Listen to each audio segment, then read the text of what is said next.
कासगंज सदर की सियासत में समीकरण कैसे बदले और कितनी जल्दी बदले, इसकी वानगी नामांकन के आखिरी दिन से एक दिन पहले देखने को मिली कि जिस कासगंज सदर पर भाजपा और सपा की सीधी टक्कर होनी थी, वहां हाथी भी उठ के खड़ा हो गया और हाथी को उठाने की जिम्मेदारी ली नदरई के एक लड़के ने, जो अब तक अलीगढ़ में अपनी जोर आजमाइश करता रहा, लेकिन अब उन्होंने कासगंज में आके समीकरण बदलने की कोशिश की है।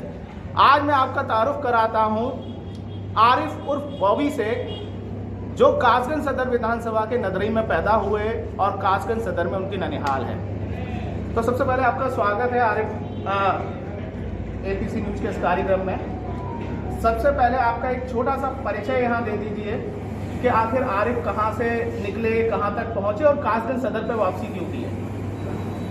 मैं मोहम्मद आरिफ, मेरी नदरई की पैदाइश है, मेरी ननिहाल यहाँ की है, लेकिन एजुकेशन के लिए मुझे अलीगढ़ मुस्लिम यूनिवर्सिटी जाना पड़ा, जिसकी वजह से फिर वहाँ रह करके मैं छात्र राजनीति से जुड़ा और अलीगढ़ में ही मैंने फिर पार्षद से लेकर के विधानसभा तक के चुनाव लड़े। माननीय बहन कुमारी मायावती जी, बहुजन समाज पार्टी के राष्ट्रीय अध्यक्ष, हमारी नेता, उन्होंने हमेशा कार्यकर्ताओं को सम्मान देने का काम किया है। जिस तरह से उन्होंने मुझे टिकट दिया है, उससे पहले मुझे, क्योंकि मैं पार्टी में सन 1999 में आया और उसके बाद से आज तक बहुजन समाज पार्टी का कार्यकर्ता हूँ। मैं बूथ के पद से लेकर के बूथ, सेक्टर, विधानसभा, जिला, मंडल तक पर मैंने काम किया है। जब एटा जिले में कासगंज आता था तब भी हम यहाँ पर पदाधिकारी रहे, हमने काम किया यहाँ पर और रहने वाले भी यहीं गए, तो यहाँ से अच्छी तरीके से वाकिफ़ हम थे।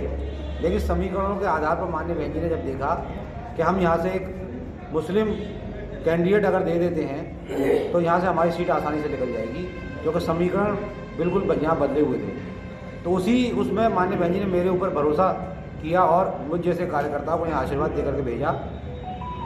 लेकिन मैं यहाँ के लिए नया नहीं हूँ, पुराना हूँ, और इन सब चीज़ों को देखते हुए माननीय बहन जी ने कहा कि तूने वहाँ काम किया है, तू वहाँ का रहने वाला है और जा करके अपना चुनाव लड़ो और जीत करके आओ। अगर आरिफ हम बात करें, क्योंकि यहाँ दो दिग्गज मैदान में हैं। 2017 से 22 के दौरान देवेंद्र सिंह राजपूत, जो कि मौजूदा विधायक जी और प्रत्याशी भी हैं भाजपा के, और उनके सामने मानपाल सिंह वर्मा हैं, जो 4 या 5 बार विधायक रह चुके हैं कासगंज से। जब आप जा रहे हैं, चुनाव को कैसे महसूस कर रहे हैं? दिमाग में कोई प्रेशर है या फिर एंजॉय कर रहे हैं?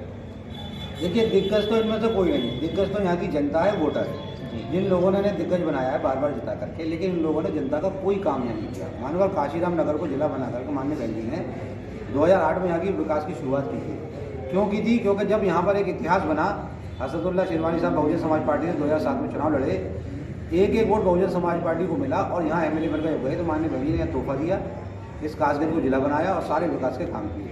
जो अपने आप को दिग्गज कहते हैं, उन्होंने कोई कार्य यहाँ नहीं किया, यहाँ की जनता को हमेशा ठगा है, झूठ बोला है, और ये कह करके कि हम लोग यहाँ तादाद में जाना तो हमारा साथ दो, ज़बरदस्ती यहाँ के लोगों को अपने पीछे लगाने का इन लोगों ने काम किया है। अपने यहाँ घर पर हाजिरी लगवाते हैं, घर के बाहर खड़ा कर देते हैं, और हमारे यहाँ के लोग, दबे कुचले समाज के लोग, उनके यहाँ हाजिरी लगाते हैं जा करके, लेकिन उनके समाज का, उनके लिए कभी कोई विकास का या उनकी सुरक्षा का इतने हादसे यहाँ पर हो गए, लेकिन इन दिग्गजों में तो कोई सामने नहीं आया।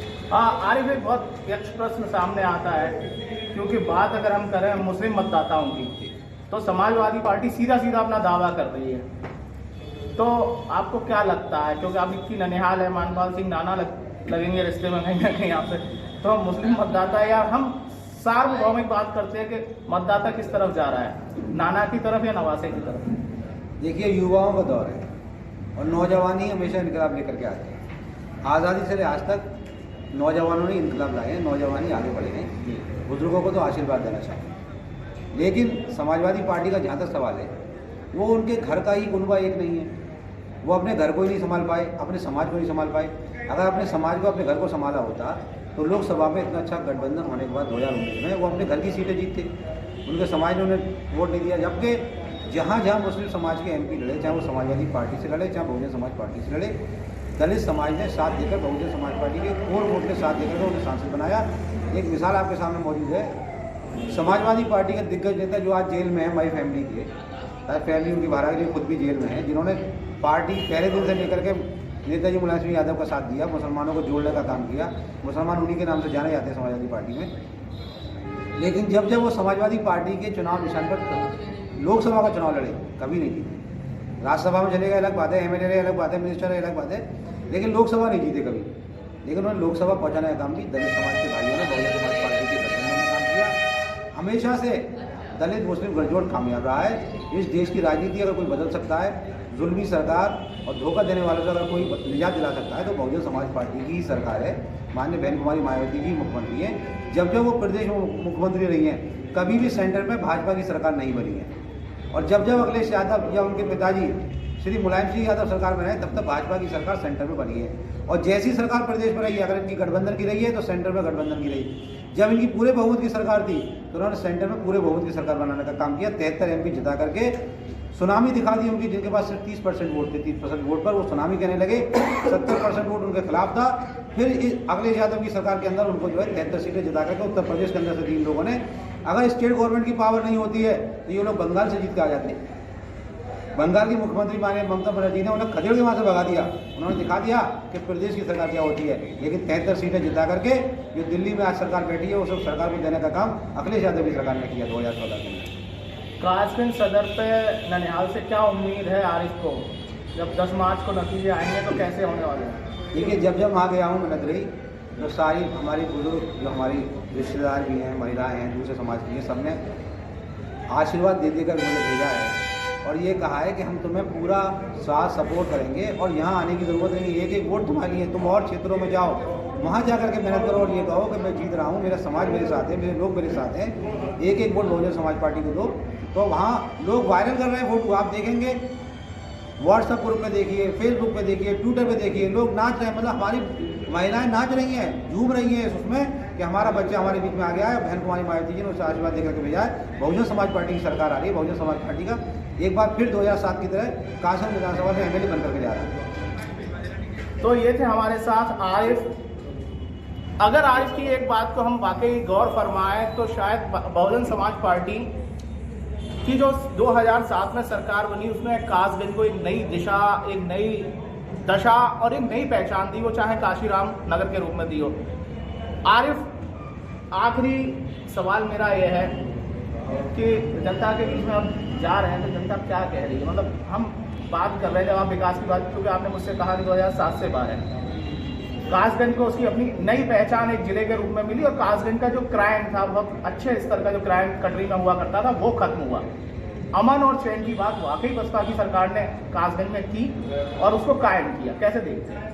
देखिए, अमन और चैन तो कासगंज की एक मिसाल मौजूद है। जब पूरा देश बाबरी मस्जिद जब शहीद हुई थी, पूरा देश आग में जल रहा था, दंगों में जल रहा था, तो कासगंज में दंगा नहीं था। ये अमन का देश है, मतलब ये अमन का शहर है। यहाँ लोग भाईचारे से रहने वाले थे। यहाँ बिजनेसमैन एक दूसरे से आपस में भाईचारा बना करके रहते थे। लेकिन उस भाईचारे को ख़त्म कब किया गया? 2018 में जब भाजपा की सरकार बनी। 2018 के अंदर यहाँ दंगे फसाद हुए, जो किसी न किसी वजह से, किसी न किसी षड्यंत्र के तहत किसी साजिश के तहत कराए गए और उसमें बेकसूर लोगों को फंसाया गया, जो आज भी जेल में है, जिनका कोई सुनने वाला नहीं। उसी तरीके से यहाँ पर पुलिस ने इतना जुल्म किया कि सुसाइड भी ऐसी जगह से दिखाया, ऐसी चीज़ से दिखाया कि 3.5 फीट की दीवार से साहब कोई लटक के सुसाइड कर ले। ख़ास तौर से एक कम्युनिटी को टारगेट करके, अभी आपके मीडिया के चैनल के शो में कुर्सी फेंकना और लड़ाई झगड़े का काम समाजवादी पार्टी और बीजेपी के लोगों ने किया, दिखा दिया कि हम लोग क्या हैं, हम लोग कैसे दंगा फसाद करके सरकार चलाएंगे। उन्होंने न्यूज़ चैनल पर दिखा दिया। उसमें भी पक्षपात किया गया। हमारे समाज के 2 बच्चों के खिलाफ 3 साल का मुकदमा हुआ, लेकिन दूसरे के खिलाफ कोई मुकदमा कायम नहीं हुआ। ये लोग बांटने का, लड़ाने का, भड़काने का, बहकाने का काम करते हैं। हम लोग जोड़ने का काम करते हैं, भाईचारे का काम करते हैं। इसकी मिसाल हम कासगंज से दे चुके हैं और दोबारा इंशाअल्लाह मेरे कौम के लोग, मेरे समाज के लोग ये ना देखते हुए कि मैं उनके समाज से ताल्लुक़ रखता हूँ, ये देखते हुए कि हमारे साथ कौन खड़ा है। हमारे साथ बहुजन समाज पार्टी का वोटर खड़ा है, बहुजन समाज पार्टी खड़ी है। उनके भाई को बहुजन समाज पार्टी ने टिकट दी है, तो एक वोट बहुजन समाज पार्टी को देकर के यहाँ अपने भाई का नेता बनाएंगे और बहुजन समाज पार्टी की सरकार पूरे बहुमत की माननीय बहन जी के नेतृत्व में बनेगी।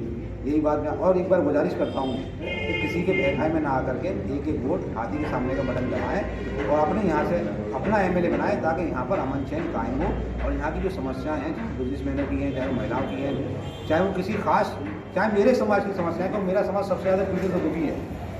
ख़ास तौर से इस जगह पर मुसलमानों को सताया जाता है। मैं वादा करता हूँ कि किसी को सताया नहीं जाएगा, चाहे वो किसी धर्म जाति का हो, सबके साथ भाईचारे का शुरू किया जाएगा। बहुजन समाज पार्टी की सरकार होगी और मैं यहाँ का एमएलए बनूंगा तो सबके साथ भाईचारे के साथ रहा जाएगा।